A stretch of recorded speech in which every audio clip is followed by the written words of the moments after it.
নড়াইলে নানা আয়োজনে বাংলা নববর্ষ 1431 উদযাপন করা হয়েছে। এ সময় নতুন বর্ষকে বরণ করতে জেলা প্রশাসন ও সম্মিলিত সাংস্কৃতিক জোটের সহযোগিতায় বর্ষবরণ উদযাপন কমিটির আয়োজনে দুপুরে জেলা শিল্পকলা একাডেমির বটতলায় গ্রাম বাংলার ঐতিহ্যবাহী লাঠি খেলা প্রদর্শনী অনুষ্ঠিত হয়।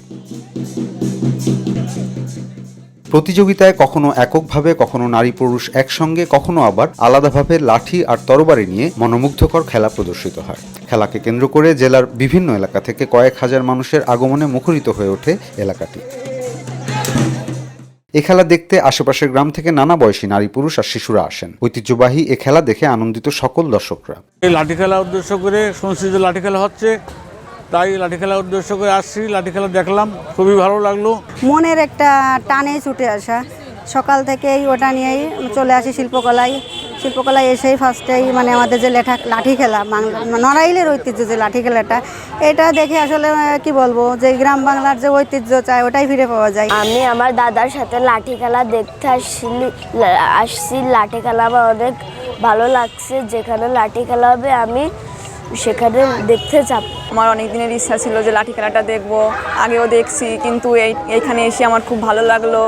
তারপরে এখানে এসে দিদিদের সঙ্গে, মনিদের সঙ্গে অনেক মজা করছি, খুব ভালো লাগছে আমার এখানে এসে। নববর্ষ বরণী অনুষ্ঠানের মাঝখানে ছিল সাংস্কৃতিক অনুষ্ঠান, হাড়ি ভাঙা এবং গ্রামীণ ঐতিহ্যের খেলা, লাঠি খেলা আমরা উপভোগ করলাম। এ সময় উপস্থিত ছিলেন জেলা প্রশাসক Mohammad Ashfakul Haque Chowdhury, police super Mohammad Mehedi Hasan, civil surgeon doctor Sajeda Begum, Narail পৌরসভার মেয়র আঞ্জুমান আরা সহ আরও অনেকে। ঐতিহ্যবাহী এ খেলা নতুন প্রজন্মের সামনে তুলে ধরা এবং তাদেরকে সংস্কৃতি সম্পর্কে পরিচিত করে দেওয়াই আয়োজকদের মূল লক্ষ্য। আগামীতে আরও বড় পরিসরে এই আয়োজন করা হবে বলে জানান আয়োজকরা।